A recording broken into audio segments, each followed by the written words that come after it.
ओम शांति। आज का मेरा टॉपिक है परमात्मा पर निश्चय। हमारा भगवान पर निश्चय तो अटूट है, लेकिन निश्चय की परीक्षाएं भी हमारे जीवन में बार बार आती है।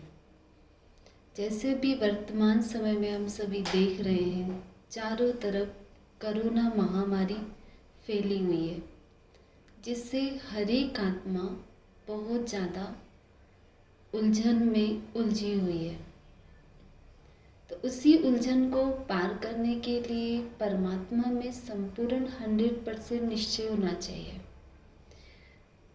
जैसे एक नाव होती है, नाव जब पानी के ऊपर तैरती है तो पार हो जाती है, लेकिन वहीं पे यदि नाव के अंदर पानी घुस जाएगा तो नाव सागर में डूब जाएगी। ऐसे ही हमारा मन भी संसार की समस्याओं में उलझे नहीं, अर्थात मन में समस्याओं को बार बार चिंतन नहीं करना है, बार बार सोचना नहीं है ऐसा हो रहा है, वैसा हो रहा है, क्यों हो रहा है, नहीं होना चाहिए। वो सब होगा, लेकिन वो सब होने के बाद भी हमारा मन उन सब परिस्थितियों से बहुत ऊपर होना चाहिए। क्योंकि जब हमारी स्थिति ऊपर होती है तो ऊपर से जब हम कोई चीज़ नीचे देखते हैं तो बहुत छोटी सी दिखाई देती है ना। जैसे एरोप्लेन में जब हम यात्रा करते हैं तो वहाँ से नीचे के बड़े बड़े शहर भी एकदम छोटा सा सूक्ष्म स्थान दिखाई देता है, समझ भी नहीं आती है कि कौन सा स्थान है। इसी प्रकार हमारा मन जब ऊंचाई की तरफ जाएगा, अर्थात हमारे संकल्प जब ऊंचे होंगे, श्रेष्ठ होंगे, पॉजिटिव होंगे, तो यहाँ की समस्याएं भी हमें बहुत छोटी सी नजर आएगी, बहुत छोटी छोटी दिखाई देगी, है ना। इसी प्रकार से हमेशा हमारा मन ईश्वर की याद में लगा रहे। हमारा कनेक्शन परमात्मा से जुड़ा हुआ तो है, लेकिन बीच बीच में हम ये भूल जाते हैं कि भगवान बैठा हुआ है हमारी मदद करने के लिए, अर्थात हमारा साथ देने के लिए। जब हम ये बात भूल जाते हैं तो थोड़ा चिंता फिक्र में आ जाते हैं, और वही चिंता फिक्र हमें परेशानी में डाल देती है कि क्या होगा। तो चिंता फिक्र से हमें मुक्त होना है तो परमात्मा के ऊपर पूरा पूरा निश्चय हर समय रहना चाहिए कि भगवान बैठा है, वो मेरा कुछ भी बिगड़ने नहीं देगा। इसीलिए कहते हैं ना कि जिसका साथी है भगवान, उसका क्या करेगा आंधी और तूफान। तो ये समस्या भी तूफान की तरह, आंधी की तरह हमारे जीवन में आई तो है, लेकिन जैसे तूफान आंधी चला जाता है ऐसे ये समस्या भी चली जाएगी। थोड़ा समय के बाद जाएगी, लेकिन जाएगी, ये तो निश्चित है। इसलिए हमें निश्चिंत रहना चाहिए कि भगवान जब हमारे साथ है तो हमें किसी बात की कोई चिंता फिक्र नहीं हो।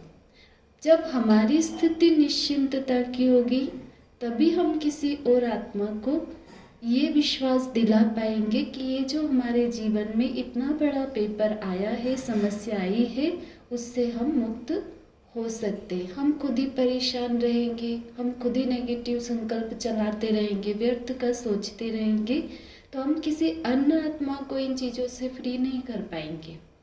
तो उनको फ्री करने के लिए पहले हमें इससे फ्री होना पड़ेगा। हमें अपने मन को इन समस्याओं से मुक्त बनाकर उड़ाते रहना होगा, अर्थात सारे दिन में बीच बीच में हमें परमात्मा को याद करके अपनी आत्मा को शक्तिशाली बनाना होगा।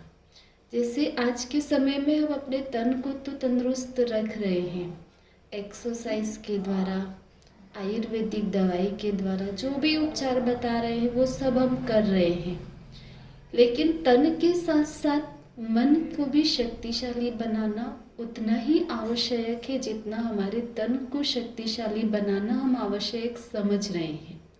क्योंकि तन हमारा अच्छा हो भी जाएगा, लेकिन मन यदि कमजोर होगा तो तन से पहले मन से हार जाएंगे। इसीलिए मन से हारना नहीं है। आप सभी ने सुना भी होगा कि मन के हारे हार और मन के जीते जी, तो जिसने अपने मन के व्यर्थ संकल्पों पर विजय प्राप्त कर ली, नेगेटिव संकल्पों पर विजय प्राप्त कर ली, उसकी निश्चित विजय होनी ही होनी है। ये हमें बाबा भी हमेशा समझाते कि बच्चे तुम्हारी सफलता हुई पड़ी है, तो इस समस्या से हमें सफलता मिलनी ही मिलनी है, लेकिन उसके लिए हमें बीच बीच में परमात्मा को याद करने का समय निकालना होगा। इसे सवेरे से शाम तक अगर हम 5 मिनट 10 मिनट थोड़ा थोड़ा समय निकालें और उस समय को निकाल कर थोड़ा अपने आप को हर तरफ की परिस्थितियों से मुक्त बनाकर अपनी आत्मा को परमात्मा से जोड़ेंगे, तो हमें परमात्मा से शक्ति मिलती रहेगी और वो शक्ति हमारे पास स्टॉक के रूप में जमा हो जाएगी, जो हमें भी शक्तिशाली बनाएगी और दूसरों को भी शक्तिशाली बनाएगी। क्योंकि हमारा स्टॉक भरपूर होगा तभी हम किसी अन्य को दे पाएंगे। जैसे हमारा भंडारा भरपूर होता है तभी हम दान कर पाते हैं।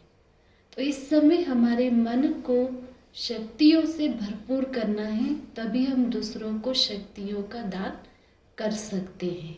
और इस समय आत्माओं को शांति की, सहयोग की, स्नेह की, सहानुभूति की, इन सब शक्तियों की बहुत ज़्यादा आवश्यकता है। बाबा ने हम बच्चों को इसीलिए निमित्त बनाया कि हमें भी हर एक आत्मा को इन शक्तियों का दान अर्थात सहयोग देना है। अच्छा, ओम शांति।